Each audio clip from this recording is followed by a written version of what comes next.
Bonjour, bienvenue au Soir Santé. Aujourd'hui, nous recevons le docteur Mohamed Yousfi, président de la Société algérienne d'infectiologie et chef de service des maladies infectieuses à l'hôpital de Boufarik. Docteur Yousfi a aussi un long parcours dans le mouvement syndical. Docteur, merci d'avoir accepté notre invitation. Merci beaucoup, merci pour l'invitation et pour cette bonne initiative du Soir d'Algérie. Alors, docteur, vous êtes en plein congrès, c'est votre sixième congrès qui a commencé ce vendredi. Bismillah ar-Rahman ar-Rahim, wa salatu salam ala salim. Donc encore une fois, merci pour l'invitation. Effectivement, la Société algérienne d'infectiologie que je préside organise son sixième congrès national ici à Alger pendant ces 3 jours, donc le vendredi, samedi et dimanche, 21, 22, 23. Cette année, ce congrès est couplé avec le 3e congrès francophone de maladies infectieuses et de microbiologie clinique. Il faut savoir que notre société, depuis sa création, a toujours eu un volet international. Je rappelle que le premier congrès qu'on a organisé ici à Alger, à l'hôtel Orassi, était couplé avec le 5e congrès pan-arabe, donc de maladies infectieuses et de microbiologie clinique. Mais tous les autres congrès, on avait des partenaires, donc qu'ils soient français, tunisiens, libyens, égyptiens, qui viennent assister à notre congrès. Cette année, ce 3e congrès, dont les premières éditions se sont déroulées en Tunisie, donc a été retenu à Alger et il est co-organisé, ce 3e congrès, parallèlement à notre 6e congrès, avec 4 sociétés savantes, à savoir la Société de pathologie infectieuse de langue française, donc la française, la Société tunisienne de pathologie infectieuse, la Société algérienne de microbiologie clinique et nous-mêmes. Donc c'est un événement quand même important. On va recevoir beaucoup d'experts, de spécialistes nationaux, mais aussi beaucoup de spécialistes français, tunisiens, nos amis libyens aussi, même si ce n'est pas dans le cadre francophone, mais on a pris cette habitude de les associer. Il y a une association libyenne de pathologie infectieuse et on a aussi ami et confrère aussi égyptien qui sera aussi présent avec nous. Et vous abordez des sujets d'actualité, on en entend. Effectivement, le comité scientifique international, parce que cette année on a mis un comité scientifique qui est composé donc de personnalités des 4 sociétés et a donc élaboré un programme très riche sur différents thèmes d'actualité. On a essayé d'être large, à la différence par rapport au congrès précédent où on prenait 3 thèmes, 4 thèmes. Cette année, il y a 8 thèmes et qui englobent pratiquement toute l'actualité de maladies infectieuses, à savoir donc l'antibiothérapie, les antimicrobiens. Il ne faut pas oublier qu'on est dans la semaine et la veille, demain d'ailleurs, plutôt demain, c'est-à-dire cette semaine, il y a la semaine donc mondiale, on va dire, de la lutte contre les antimicrobiens. L'OMS a déjà tiré la sonnette Justement. Et là, avec toute la problématique de la résistance. Quelle est la situation chez nous, docteur? Écoutez, on a fait dernièrement une réunion, bien sûr. On est parmi les pays qui ont. Donc, on a un comité installé depuis 2017, un comité intersectoriel, donc de tous les départements ministériels concernés, avec le concept One Health, donc parce que ça concerne aussi bien l'agriculture que l'environnement que la santé. C'est ce problème d'antimicrobiens. On a depuis plusieurs années aussi validé et envoyé à l'OMS un plan stratégique et on est maintenant au plan opérationnel. Effectivement, les chiffres donnés par le réseau national de lutte pour la résistance aux antimicrobiens qui est domicilié à l'Institut Pasteur et présidé par professeur Talim Ammar, que je salue, où fait beaucoup de travail avec tous les services et tous les laboratoires au niveau du pays. Et la résistance en fonction, bien sûr, des molécules et des familles, pour certains, est inquiétante, surtout devant le fait que, au niveau mondial, il y a très peu d'antibiotiques quand donc, qui arrivent sur le marché de nouveaux antibiotiques. Et si on ne fait rien, l'OMS, elle prédit à l'horizon 2050 10 millions de décès par an, ce qui est une catastrophe énorme. Donc ça, c'est un premier point, un premier thème. Il y a d'autres thèmes, les maladies émergentes et réémergentes, et vous voyez ce qu'on est en train de vivre actuellement au niveau mondial et au niveau en Algérie, ce problème de diphtérie, donc avec ce mouvement de population, avec bien sûr... Même au niveau des pays frontaliers, il y a beaucoup Oui, de oui, maladies. bien sûr. Mais on n'est pas isolé, on n'est pas dans une île. On a des pays limitrophes et malheureusement, dans ces pays, beaucoup de personnes qui viennent en Algérie ne sont pas vaccinées. Et donc, automatiquement, à la différence en Algérie, l'un des programmes, si ce n'est pas le programme qui est le plus, j'allais dire, performant, qui a le plus de succès et reconnu par l'OMS, c'est le programme élargi de vaccination. Donc, nous, tout le monde est vacciné. Dans les petits villages, dans les grandes villes, tout le monde est vacciné. Il y a quand même une partie qui échappe. Notamment la fille qui est décédée suite à la diphtérie. Il faudrait qu'on parle quand même de l'écrasante majorité. Bien sûr, l'exception, donc on est à plus de 95% de vaccination, mais là, l'exception, c'est clair, il y a toujours... Mais ce qui est un peu, j'allais dire un petit peu, où là il faut faire attention, c'est ces mouvements de population, particulièrement sans faire de stigmatisation, de discrimination, mais c'est des populations, mais il faudrait donc qu'il y ait un contrôle régulier, une sensibilisation, une information. Vous savez, je prends le cas de Tamaracet. Tamaracet, il y a près de 37 nationalités qui vivent en Tamaracet et qui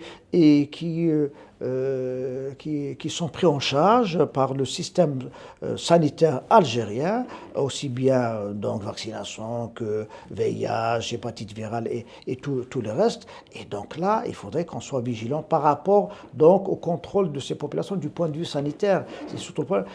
On a eu donc des cas comme ça donc chez nous, à Bouffarek, on a eu une petite épidémie de diphtérie l'année dernière. C'était des jeunes qui sont venus donc du Sud qui n'étaient pas vaccinés, et avec le mouvement, vous savez, donc avec l'immigration clandestine. Donc ça existe dans tous les pays du monde. Je vous donne l'exemple en France, pas mal une grande partie des malades qui font donc la tuberculose ou d'autres maladies viennent des pays d'Afrique. Donc on vit la même chose que vivent les pays développés par rapport à l'immigration. Il faut qu'on fasse attention. Donc dans les maladies émergentes, on va parler de ça et de beaucoup d'autres maladies virales. Mais avec une couverture de plus de 95%, nous, Algériens, on ne risque pas... Non. Nous, en tant qu'Algériens, je veux encore une fois, et l'écrasement de la population ne risque pas ce problème épidémique. Donc il faut attirer, donc il faut sensibiliser, informer. Rappelez-vous ce qui s'est passé en 2017, surtout avec l'histoire de l'hésitation vaccinale et des lobbies qui sont contre la vaccination. Rappelez-vous ce qui s'est passé pour la rougeole.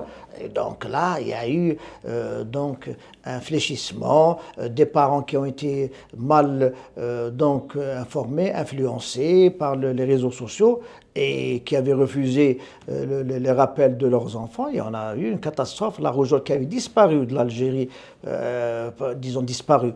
Elle était très contrôlée, c'était moins de 200 cas par an, qui ne posait aucun problème, aucun décès depuis plus de 20 ans. À l'époque, en 2017, on s'est retrouvé avec des milliers de cas et beaucoup de décès. Et heureusement, il y a eu, les parents ont compris, et après, c'est eux qui demandaient la vaccination. Donc, c'est tout ça. Lorsqu'on parle de maladies émergentes et réémergentes, c'est de faire attention, et surtout avec ces chamboulements climatiques de l'environnement qui font que beaucoup, à travers le monde maintenant, beaucoup d'agents pathogènes qui n'étaient pas pathogènes, qui vivaient très bien avec l'humain Et avec ces transformations climatiques et environnementales, à cause de l'homme, sont devenus nocifs et pathogènes. Et donc, c'est ce qu'on a eu donc avec le H1N1, c'est ce qu'on a eu avec donc le Covid, ce qu'on a avec le chikungunya, avec tout ce qui est maladies tropicales qui sont en train de s'implanter même en Europe. Donc, il suffit que l'environnement soit propice. Ça, c'est le deuxième. Il y a un autre volet aussi qui sera abordé au cours de ce congrès, et à savoir donc le VIH, les AIDS, ou le virus donc déficit du déficit donc l'immunité humaine acquise. Et là, alors, on est à la veille de la journée mondiale du 1er décembre. Moi, j'aime pas cette expression, parce qu'on devrait sensibiliser, informer toute l'année pour toutes les pathologies. Ne pas attendre une journée pour médiatiser, pour informer. On est ouvert, les sens sont ouverts toute l'année. C'est votre rôle en tant que donc professionnel, bien sûr, de la communication. C'est notre rôle et surtout qu'actuellement, il faut le dire, le nombre de cas est de plus en plus important.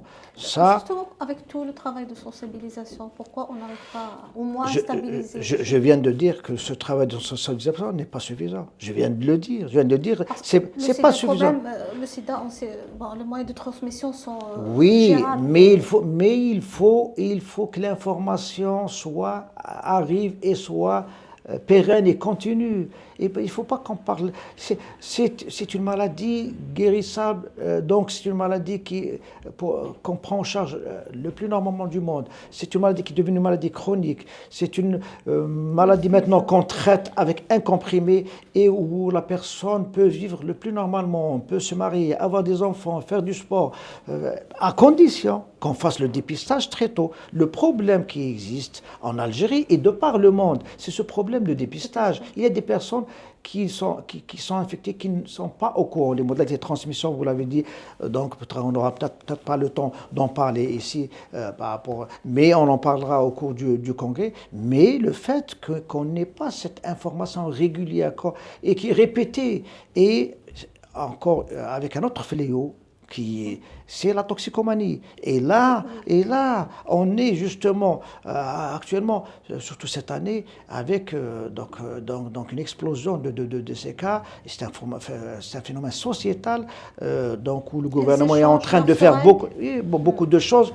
Mais là, on se retrouve avec des jeunes co-infectés, qui ont le VIH, qui ont les hépatites virales, et bien sûr, lorsqu'ils ne sont pas sensibilisés, et lorsqu'ils ne prennent pas leurs dispositions et l'échange de seringues entre eux, automatiquement dans ça. Donc ça, c'est le deuxième volet, à savoir le VIH. Et on parlera aussi dans le VIH de tout ce qui est syndrome métabolique, qui est dû à la maladie, de ce qui est vieillissement. Parce que vous savez que maintenant, les personnes qui ont le VIH sont des personnes qui ont 70 ans et plus. Le VIH, ça fait plus de 40 ans. Donc, qui vivent normalement. Donc, maintenant, ils ont les maladies avant.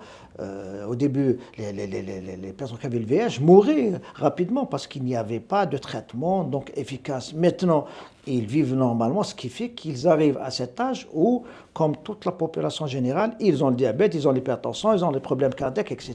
C'est ce qu'on appelle le vieillissement. Et aussi, un autre volet, ce sera la PTM, la prévention de la transmission mère-enfant. Et là, c'est inacceptable qu'on ait jusqu'à maintenant des enfants qui peuvent naître infectés. Ça, c'est inacceptable. C'est évitable. Ah, bien sûr, et c'est évitable. La femme, en dehors du VIH, la femme doit obligatoirement avoir ses contrôles avant le mariage, avant la grossesse, au cours de la grossesse. Donc, on a toutes les occasions pour dépister le VIH, mais aussi d'autres maladies, la toxoplasmose, la rubéole et d'autres maladies, pour dépister chez la femme enceinte. Et à ce moment-là, on la dépiste, même lorsqu'elle est infectée de VIH, on a le temps donc de la traiter et de prémunir et d'éviter l'enfant. Donc ça, c'est l'autre point dont je viens de parler aussi, c'est les hépatites virales. Et il ne faut pas oublier que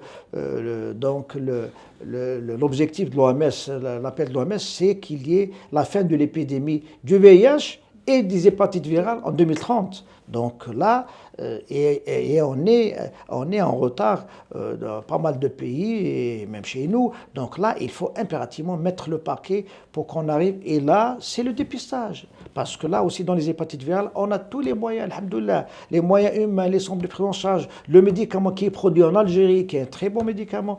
Et donc là, il n'y a aucune raison de ne pas donc arriver à cet objectif. Un autre point aussi, un autre thème qui est aussi c'est la vaccination, c'est les vaccinations des sujets vulnérables. Des sujets vulnérables cette année, essentiellement, donc des sujets âgés, dans la femme enceinte, bien sûr. Aussi les sujets qui ont des immunodépressions.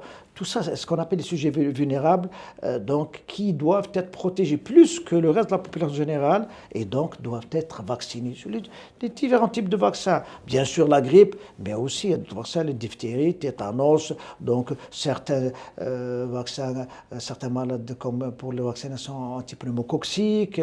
Et donc là, c'est très important. Autre volet donc qu'on va aussi soulever, c'est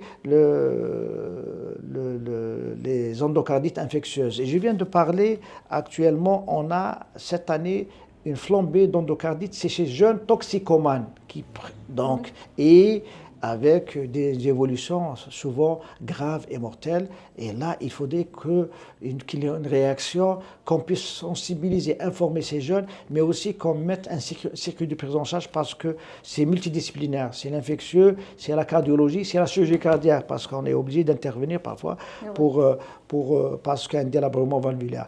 Autre sujet aussi, c'est les pneumopathies infectieuses. Et là, on est en pleine saison automnale et hivernale, et donc avec tout ce que ça peut entraîner comme problème. Donc, particulièrement, c'est des sujets fragiles, c'est des sujets âgés, avec la saison hivernale, et on est en plein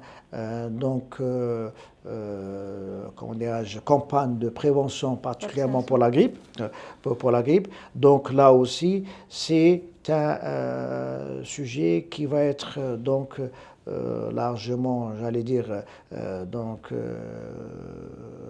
pris en charge au cours de ce congrès. Il risque d'être virulent cette saison de la grippe.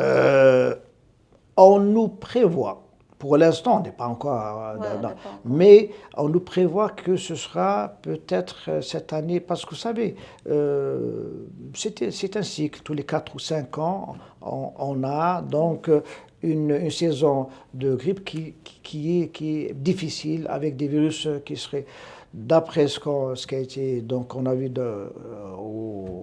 parce que là, on va hériter de ce qui s'est passé à l'hémisphère sud. Oui. L'hémisphère sud. Et donc, d'après ce qui a été publié, il y a des formes sévères. Donc, Inch'Allah, on essaiera de prévenir ça. Comment? Par la vaccination. La vaccination. Et surtout, le vaccin, il est là, il est disponible, il est gratuit, surtout pour les sujets âgés et les malades chroniques. Donc, il est disponible au niveau de tous les établissements sanitaires et au niveau des officines. Et là, à travers ça, je lance bien sûr cet appel pour cette vaccination des professionnels de la santé et aussi tout ce qui est des sujets âgés, la femme enceinte, pour qu'on évite, parce que le vaccin, pour que les choses soient claires, donc peut vous éviter une grippe, mais vous pouvez faire une grippe, mais on vous évitera les formes graves. Le but, c'est ça. L'objectif, c'est de ne pas arriver à l'hospitalisation et arriver aux formes graves. Donc, c'est tous ces thèmes qui seront débattus au cours de ce congrès. En plus, il y aura des ateliers de formation pour les médecins, 4 ateliers pour les médecins. Ça va j'ai oublié un élément important dans les thèmes principaux. On a aussi cette année introduit ce qui est un petit peu à la mode, l'intelligence artificielle, qui est pratiquement maintenant devenu un outil. Justement, quel est son rôle dans les maladies infectieuses? Son rôle, il est dans la médecine, il n'est même pas dans... Donc la maladie infectieuse fait partie de la médecine et elle n'échappe pas. Donc que ce soit en termes d'outils diagnostiques, voilà, il faut voir. Et l'infectieux est d'ailleurs un des thèmes peut-être que j'ai oublié aussi, c'est les nouveaux outils diagnostiques en infectiologie. Vous savez très bien que maintenant, en maladie infectieuse, on n'est plus au stade, il y a 30 ans, où c'est le clinicien sur son flair clinique. Maintenant, il a tous les outils diagnostiques pour essayer de trouver l'origine de la maladie, le germe, donc le microbe, donc qui est responsable de cette pathologie. Donc maintenant, le laboratoire est obligatoire pour l'infectiologue. Donc, il doit avoir à côté de lui un laboratoire performant et donc c'est pour ça qu'on parle des nouveaux outils diagnostiques. Alors, l'intelligence artificielle, alors là, elle nous aide beaucoup justement dans tout ce qui est outils diagnostiques, dans tout ce qui est là aussi dans notre quotidien, c'est-à-dire que ce soit des dossiers médicaux, que ce soit donc lorsque vous faites vos rapports, lorsque dans les discussions, dans les congrès, donc il y a différentes applications de l'intelligence artificielle qui nous permettent d'avancer beaucoup plus rapidement.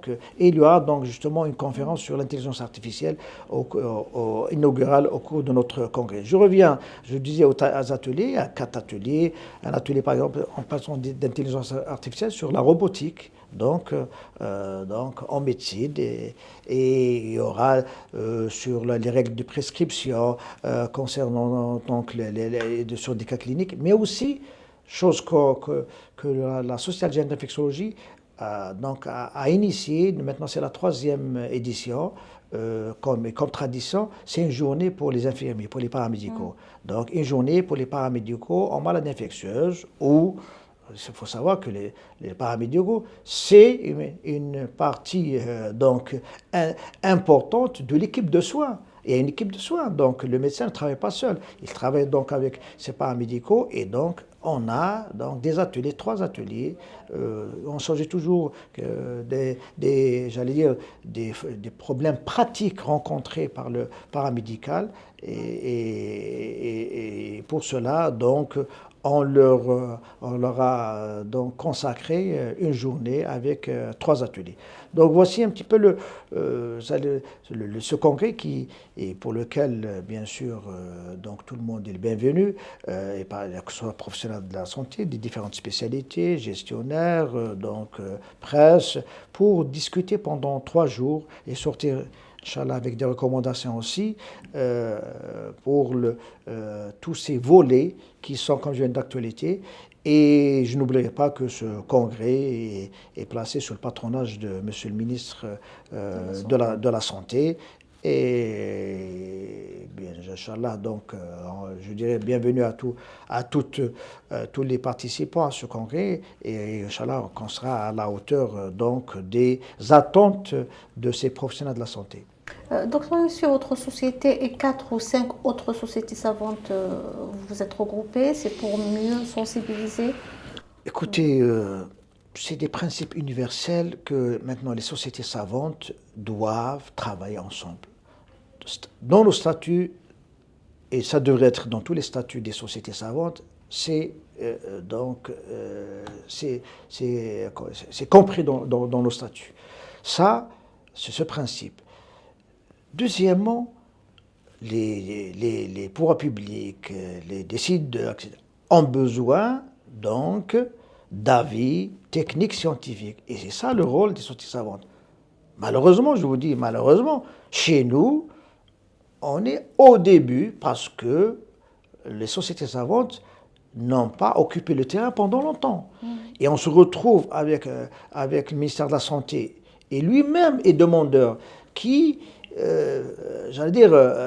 remplace des sociétés savantes pour donner des instructions, pour des candidatures, alors ce qui n'est pas normal. Et même le ministère de la Santé le reconnaît. Et il est demandeur, donc, le ministère de la Santé, c'est un ministère donc, qui met en place les stratégies, les politiques de santé, qui coordonne, mais lorsqu'il s'agit de problèmes techniques, il doit faire appel donc, aux sociétés savantes.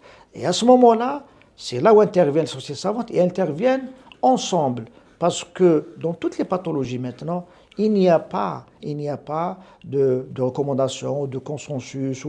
Faites par une seule société. Parce que les pathologies, maintenant, avec la médecine moderne, ont différents aspects qui font intervenir différentes spécialités. Et qui dit différentes spécialités, donc différentes sociétés. Et pour cela que la Société algérienne d'infectiologie, dès son installation, dès son premier congrès, a initié pas mal d'initiatives dans ce sens.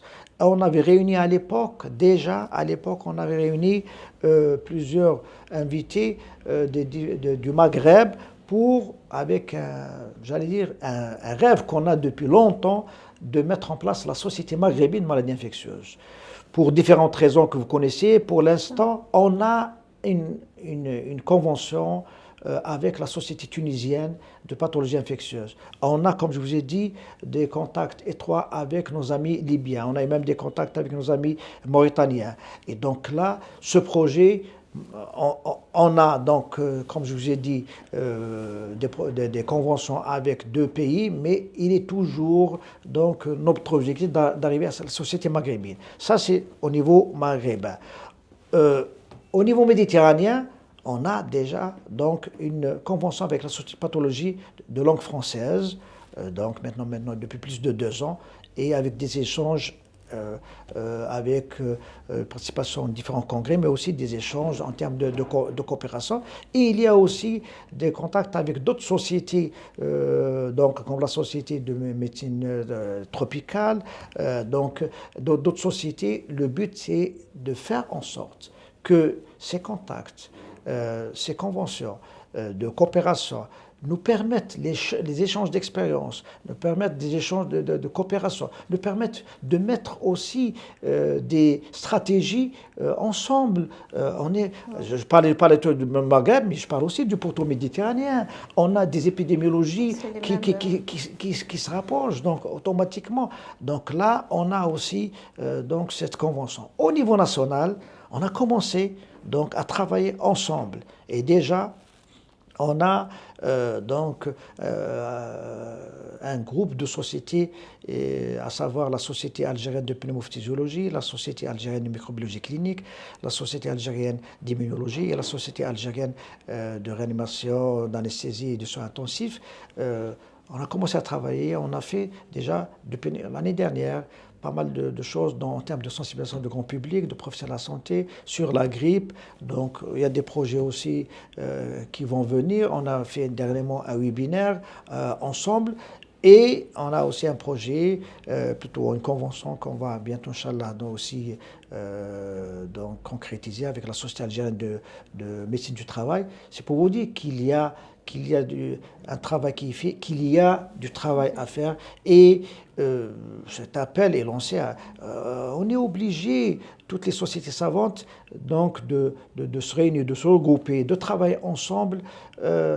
Et fini cette histoire de cet individualisme, excusez-moi, entre parenthèses, qu'il soit de spécialiste ou d'un chef de service ou d'un hôpital ou d'une société. Non, on est dans la médecine, c'est la multidisciplinarité. C'est au niveau de l'hôpital, au niveau de la wilaya, au niveau du pays, au niveau de la société savante. C'est ça. On ne peut avancer que comme ça. C'est pas en restant enfermé sur soi-même ou en essayant de faire des choses seul. Et le meilleur exemple, c'est ce qu'on va faire dans ce congrès, où il y aura aussi, au cours de ce congrès, en plus, comme je dis, du congrès francophone, il y aura nos partenaires des autres sociétés, je parlais de la pneumo et de l'immuno, qui vont intervenir aussi au cours de ce congrès. C'est pour vous dire qu'il y a cette osmose entre les différentes... et c'est le ministère de la Santé ne demande que ça. Le ministère de la Santé, justement, encourage ces initiatives pour qu'on puisse, à ce moment-là, j'allais dire, répondre aux soucis scientifiques de notre tutelle et de notre pays. Justement, docteur, on termine par la situation épidémiologique actuelle en Algérie. Écoutez, la situation épidémiologique, donc là, alhamdoulilah, donc là, il faut quand même être optimiste. Maintenant, il faut être vigilant aussi. moi, je dis, lorsqu'on rencontre des confrères donc, à l'étranger, des étrangers, lorsqu'on parle de carte sanitaire, lorsqu'on a un pays aussi grand que le nôtre et qui est bien quadrillé en termes de structure sanitaire, c'est-à-dire vous allez avoir un centre de santé pour les dans le petit village, voilà. Et ça, c'est beaucoup de pays développés ne l'ont pas. Ça. Deuxièmement, maintenant, on a fait beaucoup de choses. Maintenant, les ressources humaines, ça, c'est une autre paire de manches. Et là, c'est l'appel qu'on a fait en tant que... Vous avez parlé tout à l'heure de mon passé syndical en tant que syndicat pendant des années pour le syndicat des spécialistes de santé publique, mais aussi maintenant en tant qu'infectiologue. C'est l'appel qu'on fait à nos responsables décideurs, c'est le statut du personnel soignant. Du médecin, mais pas spécialement du médecin, du personnel soignant. Il faudrait qu'on s'occupe de ce statut, qu'on s'occupe des ressources humaines. C'est pas sorcier. Beaucoup de spécialistes et médecins sont en train de partir dans le privé ou à l'étranger à cause de ça. Beaucoup aimeraient bien rester dans le secteur public, mais à condition qu'on leur mette les conditions de travail. Je disais tout à l'heure du point de vue structure, du point de vue matériel, il y a on va dire, il faut reconnaître, il y a un investissement de l'État. Mais du point de vue ressources humaines, malheureusement, c'est insuffisant. C'est insuffisant lorsqu'on voit les salaires d'infirmiers ou de médecins dans le secteur public. C'est pas normal. Et c'est pour cela que l'appel est pour qu'on puisse donc, et l'Algérie est en train de former des milliers donc de personnels de soins, que ce soit des médecins ou que ce soit des paramédicaux, à coût de milliards, et malheureusement qui partent après, c'est pas normal. Donc là, on a besoin d'eux. Donc, de ce point de vue, structure, on les a. Du point de vue ressources humaines, on demande que ce soit, donc qu'on encourage les gens à rester et surtout qu'on s'occupe de leur statut. Et à ce moment-là, du point de vue épidémiologique proprement dit, je vous ai dit, on a un programme de vaccination, élargi de vaccination, qui est très efficace. Et donc là, il faudrait le consolider, le problème ne se pose pas. Maintenant, il y a le problème aussi je parlais tout à l'heure du One Health. One Health, ça veut dire que tous les départements ministériels, la santé, ce n'est pas uniquement le ministère de la Santé. Lorsque vous parlez d'épidémiologie, l'épidémiologie, elle concerne tous les secteurs. Nous, on est le réceptacle. C'est à la fin, lorsque les gens sont malades, on les reçoit. Mais là, il faut agir en amont. En amont, c'est pour lutter contre ce problème de diphtérie. J'ai donné tout à l'heure, donc là, il faut que le ministère de l'Intérieur intervienne, le ministère donc, de l'Environnement intervienne, et pour lutter contre la résistance aux antibiotiques, je vous ai donné des exemples, pour lutter contre le paludisme et encore pour éviter que le paludisme ne s'implante chez nous, alhamdoulilah, il n'y est pas, c'est uniquement le paludisme d'importation, il faudrait aussi que le ministère de l'Environnement et des collectivités locales interviennent pour éviter ce qui est inadmissible, des cas de rage donc, qui sont mortels. Là aussi, il faudrait que le ministère de l'Intérieur des collectivités locales intervienne pour le BA, l'environnement donc, et la lutte contre tout ce qui est donc, animaux errants, etc. Donc c'est pour vous dire qu'on a les capacités, on a les moyens donc, pour lutter contre toutes les épidémies. On a un programme, un plan national de lutte contre, donc, qui depuis 2002, qui est réactivé à chaque fois qu'on a réactivé au cours de l'épidémie, la dernière épidémie du Covid-19. Mais là, il y a un problème, de responsabilité intersectorielle. C'est très important pour lutter contre ces épidémies, et un problème d'information et de sensibilisation du citoyen, parce que le citoyen aussi a une part de responsabilité, mais là, il faut qu'on l'informe, qu'on le sensibilise. C'est votre rôle, c'est notre rôle, pour qu'on puisse, à ce moment-là, anticiper sur des pathologies, des épidémies, et lorsque ça arrive, qu'on puisse aussi réagir et prendre en charge.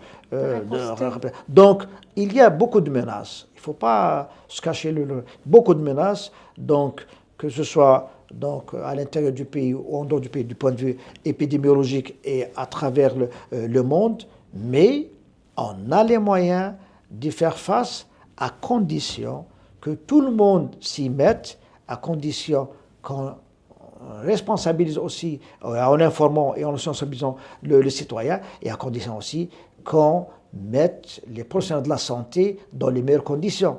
Parce qu'il ne faut pas qu'on parle d'épidémie. Écoutez, il y a une épidémie de Covid avec tout ce qu'elle a laissé comme séquelles. Il y a des professionnels qui parlent encore une fois de la fameuse prime de Covid, qui n'est pas... Écoutez, mais là, c'est j'aurais un détail, mais ce n'est pas normal qu'il faudrait qu'on s'occupe de ces ressources humaines pour qu'on puisse à ce moment-là avoir une armée prête et bien équipée. Et je dirais, c'est comme lorsque vous avez une guerre, c'est ça l'épidémie, une guerre, elle est bien dirigée, donc ça c'est la coordination, c'est les responsables, mais vous avez des soldats qui sont bien prêts, bien nourris, donc c'est le cas donc des professionnels de la santé. Docteur Yousfi, merci beaucoup. Merci pour l'invitation et encore une fois, merci pour cette initiative et à d'autres rencontres, Inch'Allah. Espérons bien. Merci à vous, on se retrouve bientôt, au revoir.